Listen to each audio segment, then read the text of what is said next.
देखिए biomolecular chapter में आगे देखिए, बायोमोलिकुलर से पीछे पढ़ाया था तुमको कि कार्बोहाइड्रेट को 4 पार्ट में बांटते हैं। एक बोलते हैं मोनोसेक्राइड, एक को लिखाया था डाइसेक्राइड, एक को बोलते हैं ओलिगोसेक्राइड, एक को क्या बोलते हैं पॉलीसेक्राइड। आज हम शुरू कर रहे हैं मोनोसेक्राइड से। देखो सबसे पहली बात, मोनो शब्द का मतलब होता है एक, कितना होता है? सेक्राइड शब्द का बायोलॉजी में मतलब होता है शुगर। क्या होता है? यानी ऐसा कार्बोहाइड्रेट जिसमें एक शुगर हो, उसको क्या बोलेंगे? मोनोसेक्राइड। नाम से पता चला। अब देखो दे आर पॉलीहाइड्रोक्सी एल्डिहाइड और पॉलीहाइड्रोक्सी कीटोन। सबसे पहली बात, ये तो पहले से क्लियर है कि मोनोसेक्राइड एक तरह का कार्बोहाइड्रेट है जो एक ही शुगर से बना होता है। और जब ये कार्बोहाइड्रेट होगा तो स्वाभाविक बात है क्या होगा? पॉलीहाइड्रोक्सी एल्डिहाइड भी होगा और पॉलीहाइड्रोक्सी कीटोन भी होगा, पहले बता चुके हैं।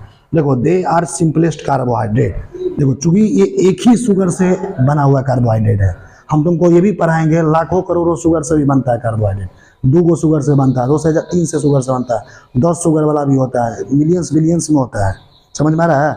तो चूंकि ये एक ही शुगर से बना तो सबसे छोटा कार्बोहाइड्रेट ना, तो इसलिए इसको बोलते हैं सबसे सिंपलेस्ट कार्बोहाइड्रेट। जितने भी कार्बोहाइड्रेट पढ़ोगे तो सबसे छोटा सबसे सिंपलेस्ट कौन होता है? मोनोसेक्राइड। आगे देखो they are soluble in water. अगर इसको हम पानी में डालेंगे तो ये पानी में घुल जाता है, इसलिए इसको बोलते हैं वाटर में सॉल्युबल होता है। इसको जब हम खाएंगे ना तो ये हमको मीठा लगता है। क्या लगता है? इसलिए लिखे स्वीट इन टेस्ट। समझ में आ रहा है? जैसे चीनी जब खाते हो, ग्लूकोज खाते हो, मीठा लगता है, इसी वजह से। आगे देखो, और ये जो होता है क्रिस्टलाइन होता है। क्रिस्टलाइन मतलब होता है सॉलिड फॉर्म में पाया जाता है, ठोस अवस्था में पाया जाता है। जब भी कोई चीज़ ठोस अवस्था में पाया जाता है ना तो उसको कहा जाता है क्रिस्टलाइन। क्या कहा जाता है? इन मोनोसेक्राइड, देखो ये जो लिखा हुआ है इसको आप समझा, देखो ये डायग्राम से समझ में आएगा। देखो ये एक बार पढ़ते हैं फिर डायग्राम से समझाते हैं। देखो इन monosaccharides carbon chain is unbranched in which no double bond और triple bond exist between carbon atom. कह रहा है मोनोसेक्राइड में कार्बन जो चेन होता है ना वो अनब्रांच्ड होता है, उसमें कोई ब्रांचिंग नहीं होता है। 10वां क्लास में तुम पढ़ा होगा कार्बन तथा इसके यौगिक, पढ़ा था। बहुत बड़ा चैप्टर है 10वां क्लास में केमिस्ट्री में। उस कार्बन तथा इस यौगिक में तुम पढ़ा होगा कि कार्बन का यूपीएससी नेम लिखना सिखाया होगा टीचर, कॉमन नेम लिखना सिखाया होगा। आईपीएससी नेम सिखाया होगा ब्रांच अनब्रांच, वहाँ भी चर्चा हो जाता है 10वां क्लास में। तो मोनोसेक्राइड में कहा जाता है कार्बन चेन ब्रांच नहीं होता है, अनब्रांच होता है, सीधा सीधा होता है, स्ट्रेट चेन होता है। और जहाँ पे कार्बन कार्बन के बीच कभी भी कोई डबल बॉन्ड या ट्रिपल बॉन्ड नहीं होता, ये लिखा हुआ। यहाँ पे देखो आगे क्या लिखा है, carbon atoms are joint with each other with the help of carbon carbon single bond only. कह रहा है इस मोनोसेक्राइड में एक कार्बन दूसरे कार्बन से सिर्फ सिंगल बॉन्ड बनाता है। क्या बनाता है? कभी भी तुमको ऐसा नहीं दिखेगा जहाँ कार्बन कार्बन के बीच में डबल बॉन्ड या ट्रिपल बॉन्ड दिखेगा। देखो यहाँ पे क्या लिखा है, however one of the carbon atom is double bonded to oxygen. लेकिन मोनोसेक्राइड में एक ऐसा कार्बन मिलेगा जो ऑक्सीजन के साथ डबल बॉन्ड बनाएगा। किसके साथ? हमने क्या बोला, मोनोसेक्राइड में कार्बन कार्बन के बीच, देखो कार्बन कार्बन के बीच सिर्फ और सिर्फ सिंगल बॉन्ड रहेगा।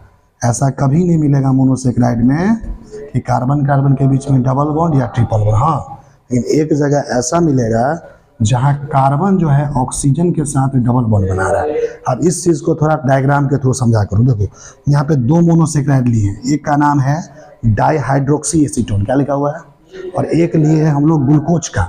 बचपन में तुम ग्लूकोज का तो नाम सुना होगा। आज हम तुमको स्ट्रक्चर लिखना सिखाएंगे कि ग्लूकोज का स्ट्रक्चर, फार्मूला भी बहुत लोगों को याद होगा। हाँ, उसका स्ट्रक्चर कैसे बनता होगा ये नहीं देखा होगा। तो देखो एक ये जो डाईहाइड्रोक्सी एसीटोन है ना, ये एक तरह का मोनोसेक्राइड होता है, एक ही शुगर से बना होता है। ठीक है, अब इसका स्ट्रक्चर कैसे लिखते हैं? बिना देख के कोई बोलेगा कि डाईहाइड्रोक्सी एसीटोन का स्ट्रक्चर लिख के दिखाइए, तो देखो ट्रिक्स देखो, ट्रिक्स। सबसे पहले बात, डाईहाइड्रोक्सी एसीटोन का स्ट्रक्चर बनाएंगे ना तो कितना कार्बन होगा? 1 2 3। पहले हम 3 कार्बन को इसे बना लेंगे, सिंगल बॉन्ड लगा देंगे। देखो डाईहाइड्रोक्सी एसीटोन का स्ट्रक्चर बोलेगा बनाने परीक्षा में, तो कैसे बनाएंगे? 3 ठो कार्बन ले लेंगे, तीनों कार्बन के बीच में क्या बोलेंगे? अब ये बताएं, कार्बन कार्बन के बीच में कभी डबल ट्रिपल नहीं होगा, हमेशा क्या होगा? सिंगल बॉन्ड होगा। क्या होगा? अब इतना लिखने के बाद हम अगला काम क्या करेंगे? अगला काम क्या करेंगे? देखो ये जो पहला कार्बन है ना, यहाँ पे एक OH लगा देंगे, हाइड्रोक्सिल ग्रुप। लास्ट वाला कार्बन तीसरा, इस पे भी क्या लगा देंगे? OH। और बीच वाला कार्बन जो है ऑक्सीजन के साथ क्या बना लेगा? Double bond. समझा कैसे क्या किए? 3 ठो कार्बन को जोड़ दिए सिंगल बॉन्ड से, पहले कार्बन पे OH, लास्ट वाला कार्बन पे OH, बीच वाला कार्बन डबल बॉन्ड ऑक्सीजन बना लेगा। और तुमको पता है 10वें क्लास में पढ़ाया गया होगा और हम भी पढ़ाए हुए हैं बेसिक केमिस्ट्री में कि कार्बन हमेशा कितना बॉन्ड बनाता है? 4।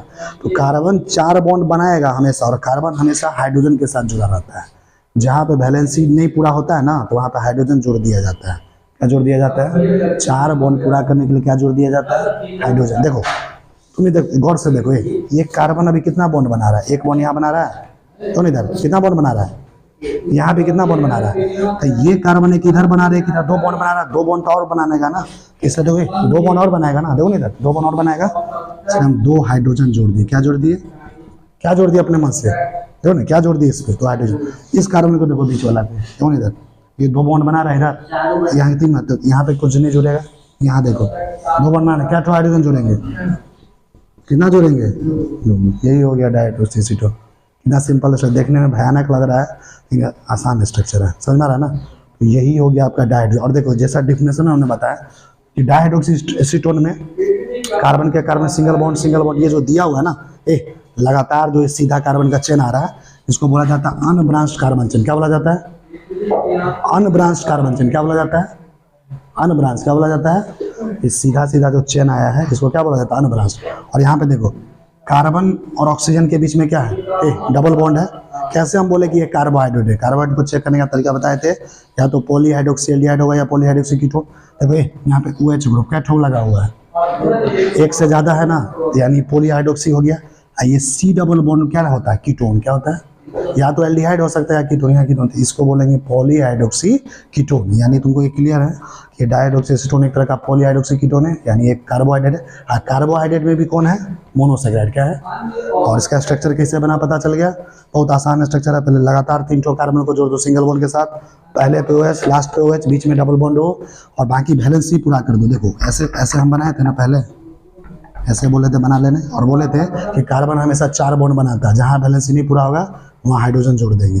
ये कार्बन देखो 1-2 बॉन्ड बना रहा था, यहाँ पे 4 पूरा करने के लिए 2 हाइड्रोजन जोड़ दिए, 2 3 4, ये कार्बन का तो 4 बॉन्ड पहले से, ये देखो 2 बॉन्ड बना रहा है तो 4 पूरा करने के लिए 2 हाइड्रोजन जोड़ देंगे। तो ये स्ट्रक्चर आएगा कि नहीं। अब देखो ग्लूकोज को तो हर बच्चा जानता है, बहुत बच्चे को 10वीं में फार्मूला इसका याद हो जाता है, C6H12O3, लेकिन किसी बच्चे को बोल दो कि ग्लूकोज का स्ट्रक्चर बना के दिखाओ, नहीं बना पाएगा, क्योंकि उसके सिलेबस में ही नहीं, 11वीं 12वीं में सिलेबस में।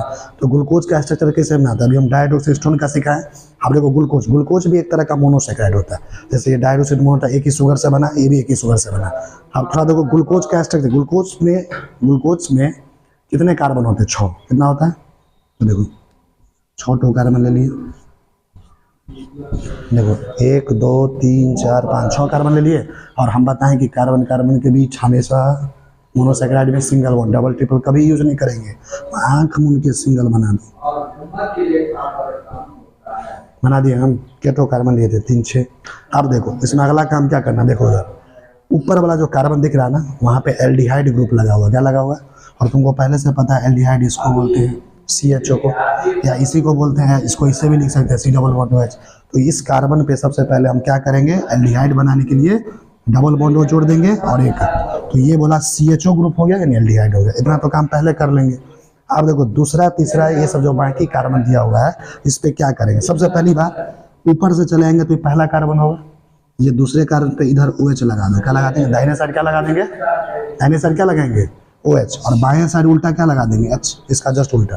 अब देखो इधर H लगा है ना, इधर OH लगा तो इधर क्या लगेगा H, इधर क्या लगेगा, एकदम ऐसा ही किया होगा।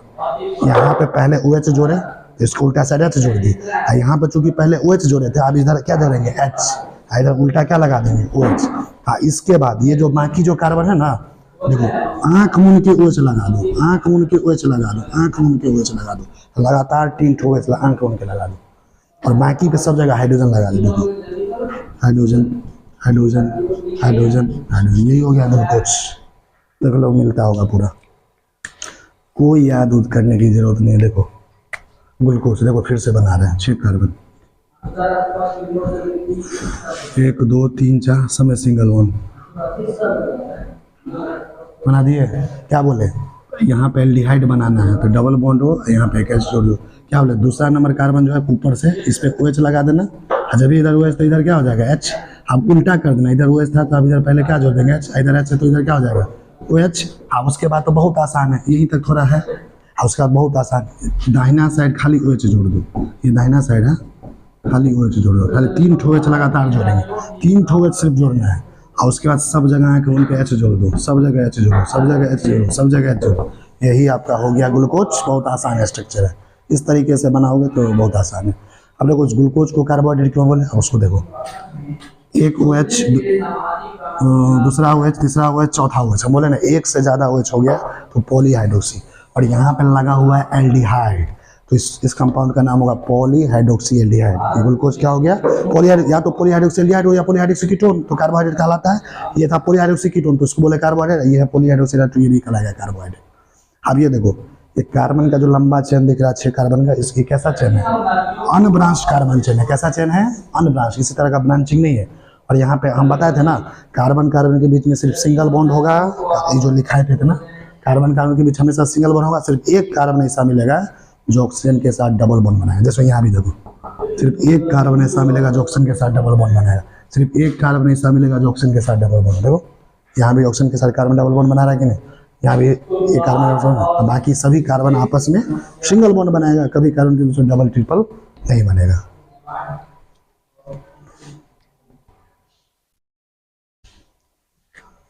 देखिए ये तो मोनोसैकेराइड का बेसिक कंसेप्ट है। आप देखो अगला टॉपिक है मोनोसैकेराइड में क्लासिफिकेशन। क्लासिफिकेशन का मतलब होता है वर्गीकरण, यानी मोनोसैकेराइड को हम कितने भागों में बांटते हैं। तो मोनोसैकेराइड के क्लासिफिकेशन को हम आपको नेक्स्ट क्लास में डिस्कस करेंगे, काफी मजेदार कंसेप्ट है। देखो बोर्ड की तरफ देखो, बायोमोलिक्यूल्स में अभी हम पढ़ाने जा रहे हैं क्लासिफिकेशन। हम बताए थे पिछले क्लास में मोनोसैकेराइड पढ़ाए थे, मोनोसैकेराइड जो एक ही शुगर से बना है। अब हम लोग देखेंगे आज के क्लास में मोनोसैकेराइड को कितने भाग में बांटते हैं। तो इसको दो तीन तरीके से बांटते हैं। सबसे पहला देखो, classification on the basis of number of carbon atom. Carbon परमाणु की संख्या के आधार पे मोनोसैकेराइड को हम लोग अलग अलग क्लास में क्लासीफाई करते हैं। तो लेकिन इन monosaccharides number of carbon atoms varies between 3 to 7। वो पहले पता होना चाहिए कि मोनोसैकेराइड में सबसे कम कार्बन कितना लेते हैं? 3, और ज़्यादा से ज़्यादा कितना लेते हैं? 7। यानी 3 से लेके 7 के बीच में कार्बन एटम का संख्या होता है। सबसे छोटा मोनोसैकेराइड होगा 3 कार्बन वाला, उसके बाद सबसे लास्ट वाला कौन होगा? 7। ये क्लासिफिकेशन आप इसको देखने जा रहे हैं। देखो लेकिन आप कुछ निम्नलिखित तरह का मोनोसैकेराइड होता है। सबसे पहला होता है ट्राइओजेस। क्या है सबसे पहला? ट्राई का मतलब होता है 3, मतलब ये होता है शुगर, यानी जो मोनोसैकेराइड 3 कार्बन से बना होता है उसको हम लोग क्या बोलेंगे? ट्राइओजेस। हम बोले 3 से 7 के बीच में सारा होगा। सबसे पहला ट्राइओजेस है मोनोसैकेराइड हैविंग 3 कार्बन। जिस मोनोसैकेराइड में 3 कार्बन एटम होता है उसको ट्राइओज बोलते हैं। अब तुमसे पूछेगा कि सर ट्राइओज मोनोसैकेराइड का कॉमन फार्मूला क्या होता है, तो देखो C3, मतलब कार्बन 3 होना चाहिए, हाइड्रोजन उसका जस्ट दुगुना होगा। फार्मूला में याद है, वो फार्मूला याद रखने का ट्रिक्स। ट्राइओज है तो कार्बन 3, हाइड्रोजन जस्ट इसका दुगुना, 3 दूना 6। यहाँ पर ऑक्सीजन भी होगा, जितना कार्बन उतना ऑक्सीजन, C3H6O3, यही फार्मूला हो गया ट्राइओज का। जितना कार्बन उतना ऑक्सीजन, हाइड्रोजन दुगुना, तो ये ट्राइओज का फार्मूला। तुमसे पूछेगा कुछ मोनोसैकेराइड का एग्जांपल दीजिए, उदाहरण दीजिए जो ट्राइओज के अंदर आता है। यहाँ पे 2 एग्जांपल है जो परीक्षा में पूछा जाता है। सबसे पहला है ड्राई हाइड्रोक्सी एसीटोन फॉस्फेट, जिसको शॉर्ट फॉर्म में हम लोग बोलते हैं DHAP। DHAP का पूरा नाम होता है डाई हाइड्रोक्सी एसीटोन फॉस्फेट। इसके अंदर 3 कार्बन होता है, इसलिए इसको बोलते हैं ट्राइओज। एक और एग्जांपल है फॉस्फोग्लिसरल्डिहाइड, जिसको शॉर्ट फॉर्म में PGL बोलते हैं। क्या बोलते हैं शॉर्ट फॉर्म में? PGL। इसको फॉस्फोग्लिसरल्डिहाइड, ये भी होता है ट्राइओज। इसका स्ट्रक्चर जब देखोगे तो इसमें टोटल 3 कार्बन आएगा। तो 3 कार्बन वाला एक DHAP हो गया, दूसरा PGL हो गया। DHAP का पूरा नाम होता है डाइहाइड्रोक्सी एसीटोन फॉस्फेट। PGL इसको पागल भी बोलते हैं शॉर्ट फॉर्म में। PGL इसको फॉस्फोग्लिसरल्डिहाइड भी बोलते हैं। तो DHAP और PGL ये दोनों का दोनों कार्बोहाइड्रेट ऐसा है जिसके अंदर 3 कार्बन होता है, इसलिए दोनों किसके एग्जांपल में आता है? ट्राइओज में। अब अगला मोनोसैकेराइड है दूसरा टेट्रोज। नाम से ही पता चल रहा है, जब भी केमिस्ट्री में टेट्रा वर्ड आता है ना तो उसका मतलब 4 होता है। क्या होता है? यानी ऐसा मोनोसैकेराइड जिसके अंदर 4 कार्बन एटम हो तो उसको बोलते हैं टेट्रोज। तुमको पता होना चाहिए जो भी मोनोसैकेराइड होगा उसमें 3 से 7 के बीच में ही होगा, ना तो 3 से कम हो सकता है, नहीं 7 से ज्यादा। तो अब 4 कार्बन वाला मोनोसैकेराइड को टेट्रोज बोले, नाम से पता चला टेट्रा, टेट्रा मतलब 4। अब 4 कार्बन वाले मोनोसैकेराइड का फार्मूला याद करने की कोई जरूरत नहीं है, ट्रिक्स बता दी है। 4 कार्बन है तो कार्बन संख्या 4, हाइड्रोजन इसका दुगुना, 4 दूना 8, ऑक्सीजन जितना कार्बन उतना ऑक्सीजन। क्या फार्मूला बन गया? C4H8O4। देखो C4H, कोई याद करने की जरूरत, ट्रिक्स है। अब इस टेट्रोजेज में कौन कौन से मोनोसैकेराइड आते हैं? एक नाम याद रख लेना है इरिथ्रोज, दूसरा ये नाम याद रखना इरिथ्रुलोज। इरिथ्रोज और इरिथ्रुलोज ये दोनों ऐसे मोनोसैकेराइड है जिसका स्ट्रक्चर अगर देखोगे तो उसमें 4 कार्बन एटम पाया जाता है, इसलिए इरिथ्रोज और इरिथ्रुलोज किसके अंदर आता है? टेट्रोज। अगला मोनोसैकेराइड है पेंटोज। अब देखिए 3 कार्बन वाला देख लिए, 4 कार्बन वाला देख लिया, 7 तक होता है। हम 5वां देखते हैं। पेंट शब्द का मतलब 9वें 10वां से पता होगा केमिस्ट्री में। पेंट शब्द जब भी आता है उसका मतलब 5 होता है। पेंट शब्द का मतलब कितना होता है? 5। पेंटोज मतलब हुआ ऐसा मोनोसैकेराइड जिसके अंदर 5 कार्बन एटम है। कितने कार्बन एटम है? 5। अब देखो कॉमन फार्मूला क्या होगा, तो पेंटोज में देखो कार्बन 5, अब ये बोले हाइड्रोजन इसका 2 गुना 5 गुना 10, जितना कार्बन उतना ऑक्सीजन, कार्बन 5 तो ऑक्सीजन भी कितना 5, C5H10O5। देखो फार्मूला हो गया C5H10O5। इसका एग्जाम्पल बहुत जरूरी है याद रखना, डायरेक्ट परीक्षा में ऑब्जेक्टिव क्वेश्चन में एग्जाम्पल पूछता है। क्या क्या इसमें से पहचानिए पेंटोज कौन है।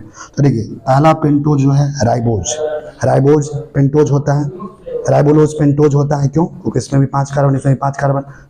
जाइलोज इसको बोलते हैं, ये भी पेंटोज होता है। जाइलोलोज ये भी पेंटोज होता है। डीऑक्सीराइबोज ये भी पेंटोज होता है। एरेबिनोज ये भी पेंटोज होता है। 1 2 3 4 5 6 ये 6 एग्जाम्पल काफी इंपॉर्टेंट है। और इस चैप्टर को जब हम पीछे आगे पढ़ाएंगे तो सबका स्ट्रक्चर भी बनाएंगे आगे, तो तुमको स्ट्रक्चर जब बनाएंगे उस समय तुम देखोगे कि सही में राइबोज में 5 कार्बन आता है।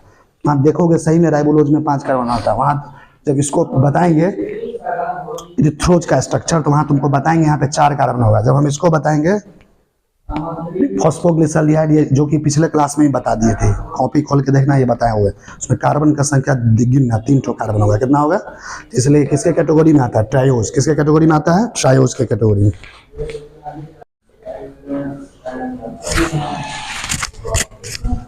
देखो बायोलॉजी में बायोमोलिक्यूल चैप्टर में उधर हम पिछले क्लास में आपको पढ़ाए थे कि कार्बन की संख्या के आधार पर मोनोसेक्राइड बहुत तरह का होता है। पहले बताते ट्रायोज, टेट्रोज, पेंटोज। अब देखो चौथे नंबर पे लिखा हुआ है हेक्सोज। हेक्स शब्द का मतलब होता है 6, यानी जिस मोनोसेक्राइड में 6 शुगर हो, इस मोनोसेक्राइड में शुगर में 6 कार्बन आइटम हो, कितना कार्बन, तो उसको क्या बोलेंगे, हेक्सोज। देखो 6 कार्बन वाला में कौन कौन एग्जाम्पल आता है, ग्लूकोज, फ्रक्टोज, गैलेक्टोज। ये नाम याद रखना, ऑब्जेक्टिव क्वेश्चन में डायरेक्ट पूछेगा। ग्लूकोज, फ्रक्टोज, गैलेक्टोज, ये सब के कार्बन कितने कार्बन होता है इसके स्ट्रक्चर में, 6, इसलिए तीनों को कहते हैं हेक्सोज। इसका कॉमन फार्मूला निकालना कल सिखाए थे। कितना कार्बन है, कितना कार्बन, हाइड्रोजन इसका 2 गुना ऑक्सीजन जितना ये, समझ आ रहा है। अब है देखो ये जो ग्लूकोज, फ्रक्टोज, गैलेक्टोज है ना, ये बहुत इंपॉर्टेंट है। इसके बारे में कुछ जानकारी देने जा रहे हैं। देखो इधर ग्लूकोज, क्या क्या ग्लूकोज के बारे में परीक्षा में पूछता है। Glucose is abundant in grapes. अंगूर खाते हो, अंगूर मीठा लगता है क्योंकि अंगूर में यही पाया जाता है ग्लूकोज। ग्लूकोज में सबसे ज्यादा मात्रा में, अंगूर में सबसे ज्यादा मात्रा में ग्लूकोज पाया जाता है, इसलिए इसको कहते हैं ग्रेप शुगर। ग्रेप शुगर क्यों पता है, क्योंकि अंगूर में पाया जाता है। It is abundant in blood. हमारा जो खून होता है ना, खून में भी ज्यादा मात्रा में पाया जाता है। हर इंसान के शरीर में ग्लूकोज पाया जाता है खून में, समझा, इसलिए इसको बोलते हैं ब्लड शुगर। क्या बोलते हैं, तुमसे परीक्षा में पूछेगा ब्लड शुगर किसको बोलते हैं, क्या बोलोगे, ग्लूकोज। तुमसे परीक्षा में पूछेगा ग्रेप शुगर किसको बोलते हैं, ग्लूकोज। इसलिए कहते हैं कि जब चीनी वाला चीज सब जो खाते हैं ना, शुगर वाला, तो ब्लड का मात्रा ज्यादा हो जाता है, सॉरी ग्लूकोज का मात्रा ब्लड में ज्यादा होता है, डायबिटीज हो जाता है। कौन सा, डायबिटीज बीमारी हो जाता है। देखो मेन रिस्पायरेटरी सबस्ट्रेट, रिस्पायरेशन मतलब क्या हुआ, हम जो भी खाना खाते हैं ना, तो ये ग्लूकोज खाते हैं, ग्लूकोज को ऑक्सीजन क्या करता है, तोड़ता है, तो रिस्पायरेटरी सबस्ट्रेट के रूप में भी ग्लूकोज का लोग इस्तेमाल करता है। आगे देखो यहाँ पे लिखा पीपीएल। पीपीएल का पूरा नाम क्या होता है, प्लेन पोलराइज्ड लाइट। पीपीएल का पूरा नाम क्या होता है जी, प्लेन पोलराइज्ड लाइट। कोई भी कंपाउंड जो होता है ना, लाइट प्लेन पोलराइज्ड लाइट को 2 तरीके से रोटेट करता है, दाहिना साइड घुमा सकता है, बायां साइड। ये जो ग्लूकोज होता है ना, प्लेन पोलराइज्ड लाइट को किस तरह घुमाता है, देखो राइट डायरेक्शन में। राइट डायरेक्शन मतलब समझते हो, दाहिना साइड मुड़ता है। दाहिना साइड मुड़ता है मतलब इससे ऐसे घुमाता है, तो दाहिने साइड जो भी घुमाता है, इसी वजह से इस ग्लूकोज मॉलिक्यूल को कहा जाता है डेक्स्ट्रो रोटेटरी। क्या कहा जाता है, डेक्स्ट्रो रोटेटरी। और इसको एक और नाम से जानते हैं, इसी को डेक्स्ट्रोज बोलते हैं। क्या बोलते हैं, तुमको बोलेगा ग्लूकोज जो है डेक्स्ट्रो रोटेटरी है या लिबो रोटेटरी, क्या बोलेंगे इसको, डेक्स्ट्रो रोटेटरी। क्यों, क्योंकि प्लेन पोलराइज्ड लाइट को राइट डायरेक्शन में घुमाता है, इसको डेक्स्ट्रोज के नाम से भी जानते हैं। देखो अगला है फ्रक्टोज। जैसे बताए थे हेक्सोज का अगला क्या है, fructose. Fructose is sweetest carbohydrate. देखो ग्लूकोज जितना मीठा होता है ना जी, उससे भी ज्यादा मीठा कौन होता है, ग्लूकोज जितना मीठा होता है उससे भी ज्यादा मीठा कौन होता है, फ्रक्टोज सबसे स्वीटेस्ट होता है। मोर अबंडेंट इन हनी। मध जो पीते हो, मध मधुमक्खी का हनी बोलते हैं, उसमें भी ये फ्रक्टोज पाया जाता है, इस वजह से मध इतना मीठा होता है, मध तक काफी ज्यादा मीठा होता है।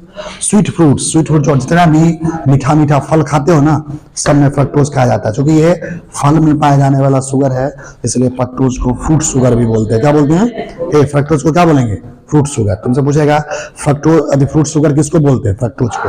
जैसे देखो ग्लूकोज के बारे में पढ़े ना कि ये प्लेन पोलराइज्ड लाइट को राइट डायरेक्शन में घुमाता है, दायां साइड, इसीलिए इसको बोलते हैं डेक्स्ट्रो रोटेटरी। जो भी चीज कंपाउंड किसी भी प्लेन पोलराइज्ड लाइट को दाहिने तरफ घुमाएगा उसको डेक्स्ट्रो रोटेटरी बोला जाता है केमिस्ट्री और बायोलॉजी में, उसी को डेक्स्ट्रोज बोलते हैं। और फ्रक्टोज इसका उल्टा करता है, फ्रक्टोज क्या करता है, प्रिंस लाइट को किस डायरेक्शन में घुमाता है, लेफ्ट डायरेक्शन में। किसमें होता है, लेफ्ट। देखो यहाँ पे एक चीज और ध्यान देने हो गया, तुमको दिमाग में बैठा रहेगा। देखो यहाँ पे राइट डायरेक्शन बोले ना, तो राइट डायरेक्शन का मतलब हुआ क्लॉकवाइज। राइट डायरेक्शन का मतलब क्या हुआ, घड़ी का सुइया जैसा चलता है। घड़ी का सुइया देखो इसे, नहीं इसे, ऐसे। ये राइट डायरेक्शन का मतलब क्लॉकवाइज घुमाता है। डेक्स्ट्रोरोटेटरी क्या होता है, क्लॉकवाइज। और ये जो होता है फ्रक्टोज, इसको कैसे घुमाता है, लेफ्ट साइड। और लेफ्ट साइड ये जो ये होता है, जिसको एंटी क्लॉकवाइज डायरेक्शन में बोलते हैं। किसमें बोलते हैं, एंटी क्लॉकवाइज डायरेक्शन में। लेफ्ट डायरेक्शन मतलब क्या हुआ, एंटी। एंटी क्लॉकवाइज मतलब कैसा हुआ, ऐसा। और इसीलिए इसको बोलते हैं लिबो रोटेटरी। क्या बोलते हैं, और इसी को एक और नाम से जानते हैं, इसको बोलते हैं लेबुलूज। क्या बोलते हैं, तो एक चीज यहाँ पे याद रखो, डेक्स्ट्रो रोटेटरी कब बोलेंगे, जब वो प्लेन पोलराइज्ड लाइट को किस डायरेक्शन में घुमाएगा, प्लेन पोलराइज्ड लाइट को किस डायरेक्शन में घुमाएगा, क्लॉकवाइज। किसमें घुमाएगा, घड़ी का सुइया जैसा चलता है। और लिबो रोटेटरी किसको बोलते हैं, जो प्लेन पोलराइज्ड लाइट को एंटी क्लॉकवाइज में घुमाएगा। समझ में आ रहा। आगे देखो galactose. Galactose is most abundant in brain and nervous tissue. हमारा जो ब्रेन होता है ना, मस्तिष्क, उसमें गैलेक्टोज पाया जाता है। नर्वस टिश्यू समझते हो, ब्रेन का जो टिश्यू होता है उसमें पाया जाता है, इसलिए इसको बोलते हैं ब्रेन शुगर। क्या बोलते हैं, मुझे परीक्षा में पूछेगा ब्रेन शुगर किसको बोला जाता है, गैलेक्टोज को। किसको बोला जाता है, it never occurs in free form. ये कभी भी अकेला नहीं पाया जाता है। फ्री फॉर्म मतलब अकेला नहीं पाया जाता। It always occurs in component है, कुछ कंपाउंड के कंपोनेंट्स के रूप में, पार्ट के रूप में पाया जाता है। जैसे इसे एग्जांपल ये जो गैलेक्टोज है किसमें पाया जाता है, जैसे लैक्टोज। लैक्टोज का स्ट्रक्चर बनाना सिखाएंगे ना आगे। तो लैक्टोज भी किससे बना होता है, गैलेक्टोज से। किससे बनता है, आगे देखो। अब देखो 5वां नंबर है हेप्टोज। क्या नंबर है, पीछे देखो, ये अभी 14 में क्या बताते हैं, हेक्सोज। और 5वां क्या है, हेप्टोज। हेप्ट का मतलब क्या होता है, 7। हेप्ट का मतलब क्या होता है जी, पीछे मोनोसेकेराइड हैविंग 7 कार्बन। जिस मोनोसेकेराइड में 7 कार्बन हो उसको क्या बोला जाता है, हेप्टोज। हेप्टोज के एग्जांपल में क्या होता है, एक ही एग्जांपल इसका याद रख लेना, सीडोहेप्टुलोज। क्या नाम है, सीडोहेप्टुलोज। एक तरह का हेप्टोज होता है क्योंकि इसके कार्बन संख्या है 7। आगे देखो, इट इज लार्जेस्ट मोनोसेकेराइड। अभी तक तुम जितना मोनोसेकेराइड पढ़े हो ना, पिछले क्लास में पढ़ाए थे और आज ही पढ़ाए, अभी तक जितना भी मोनोसेकेराइड पढ़ो, उसमें सबसे बड़ा मोनोसेकेराइड कौन होता है, यही होता है। सबसे बड़ा मोनोसेकेराइड सीडोहेप्टुलोज होता है। क्यों, क्योंकि इसमें 7 कार्बन होता है। क्या होता है, ना कि सबसे छोटा होता है। तो इसे लेके लार्जेस्ट मोनोसेकेराइड। फॉर एग्जांपल सबसे बड़ा मोनोसेकेराइड कौन होता है, सीडोहेप्टुलोज। और कौन, वो क्या होता है, एक तरह का हेप्टोज। क्या होता है, तो उसमें 7 कार्बन होता है। आगे देखो, इसका कॉमन फार्मूला सिंपल है, 7 कार्बन है तो कार्बन कितना होगा, 7। हाइड्रोजन इसका कितना होगा, 2 गुना 14। ऑक्सीजन इसी के संख्या के बराबर। याद करने की जरूरत नहीं है, अपने आप फार्मूला बन जाएगा। समझ में आ रहा है।